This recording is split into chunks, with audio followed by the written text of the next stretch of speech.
महामहिम ने आपकी बहन का विवाह एक नेत्रहीन से करवाकर आपके मन में प्रतिशोध की स्थिति उत्पन्न कर दी और आपने अपनी बहन और उनके बेटों को सिंहासन पर लाने का प्रण लेकर अपने आप को स्थिति से बांध लिया। ये युद्ध उसी प्रण का परिणाम है।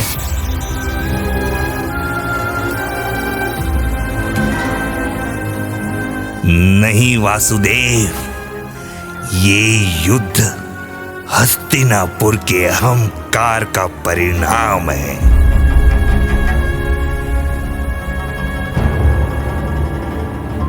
आइए जानते हैं गांधार नरेश शकुनी की कहानी। शकुनी की प्रिय बहन गांधारी का विवाह एक जन्म से नेत्रहीन राजा धृतराष्ट्र से होने वाला है। ये सुनते ही शकुनी क्रोध में आग बबूला हो उठे और अपने माता पिता के कक्ष में जा पहुंचे।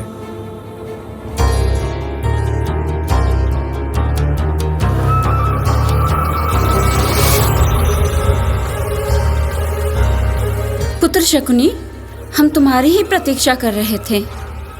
अब प्रतीक्षा करने का क्या तात्पर्य है माता? पुत्र, अपने क्रोध को शांत करो। प्रस्ताव लेकर हस्तिनापुर से विराट सेना आई थी और नेतृत्व कर रहे थे स्वयं भीष्म। हमारे पास प्रस्ताव स्वीकार करने के सिवा कोई विकल्प नहीं था। पुत्र, तुम्हारे पिताश्री तुम्हें परिस्थिति समझाएंगे।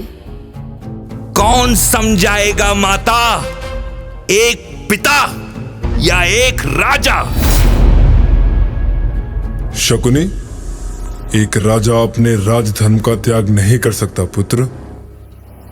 उचित कहा आपने पिताश्री, ये राजधर्म ही तो है आपका।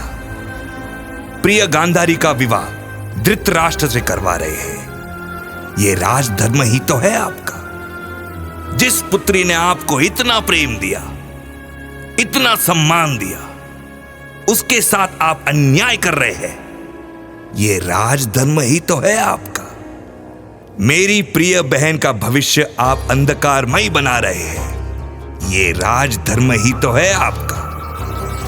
ये कैसा राजधर्म है जहां राज परिवार की आहुति दी जा रही है? कहां गया आपका शास्त्र तेज? कहां गया आपका बल महाराज सुबाल? या फिर हस्तिनापुर की सहायता से अपने साम्राज्य विस्तार करने की लालसा जाग गई है आप में, और उस लालसा के सामने आपका पुत्री प्रेम निर्बल पड़ गया? बोलिए। हम भी गांधारी से प्रेम करते हैं पुत्र, पर निर्णय लेने के पूर्व हमें अपने हृदय को बहुत समझाना पड़ा, क्योंकि भावनाएं अंधा कर देती हैं। भावनाओं का त्याग करके परिस्थिति का विचार करो। कल तुम गांधार के राजा बनोगे, और गांधार का राजा भविष्य को लेकर अंधा नहीं हो सकता। मुझे कोई डर नहीं है भीष्म का। जहां बल काम नहीं आता, वहां छल काम आता है पिताश्री।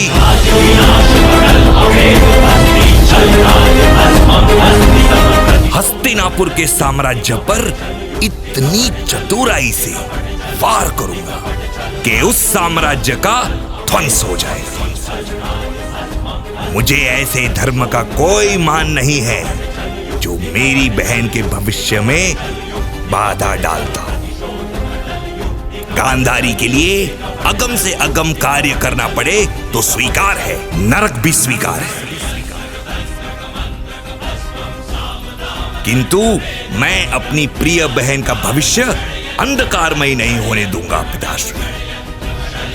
एक जन्म से नेत्रहीन व्यक्ति के साथ गांधारी का विवाह कदापि नहीं होने दूंगा पिताश्री, कदापि नहीं।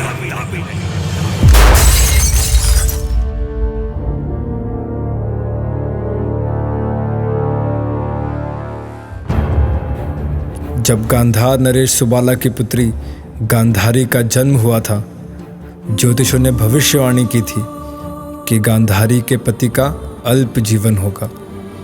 इस भविष्यवाणी से भयभीत हो राजा सुबाला ने इसका प्रभाव खत्म करने के लिए गांधारी का विवाह एक बकरे से करवा दिया था। आज गांधारी का विवाह धृतराष्ट्र से हुआ है।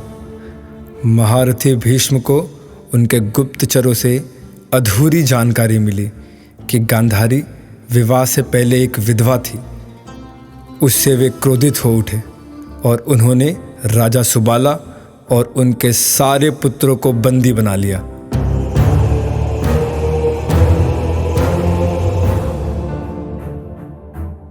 हम सबको चावल का 1 तिनका दिया गया है। हम सब भला चावल के 1 तिनके पर कैसे जीवित रह सकते हैं? भीष्म ने हमें बंदी बनाकर अच्छा नहीं किया। भ्राता शकुनी, हमारे हृदय में जो प्रतिशोध की ज्वाला है उसे शांत सिर्फ आप कर सकते हैं। आप हम सबसे बुद्धिमान हैं। हम सब अपने चावल का तिनका आपको दे रहे हैं। आज हम अपने प्राणों की आहुति दे रहे हैं। भ्राताश्री, आप हमारी प्राणों की आहुति का प्रतिशोध अवश्य लेना।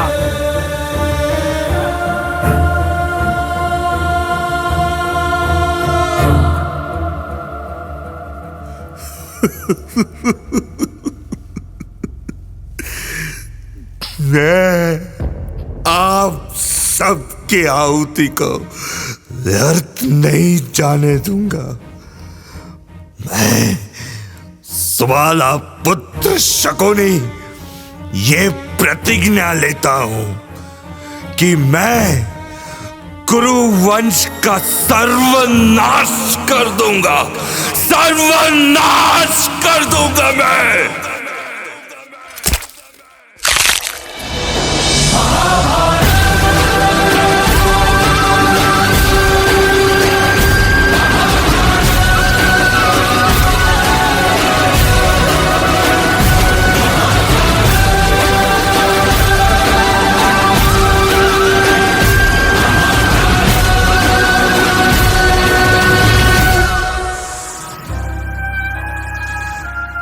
इस युद्ध को धर्म युद्ध कह रहे हैं आप।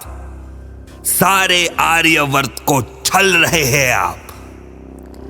इस सारे संसार में यदि मुझसे बड़ा कोई कपटी है तो वो आप है वासुदेव, आप।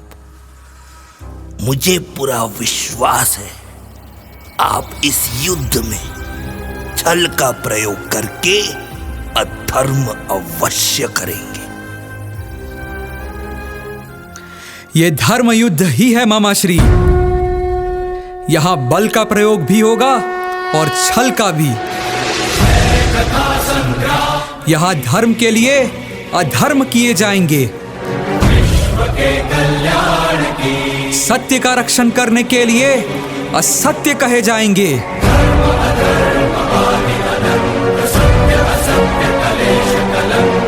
जीवन के लिए मृत्यु दी जाएगी, नवनिर्माण के लिए अवश्य पूर्ण विध्वंस किया जाएगा।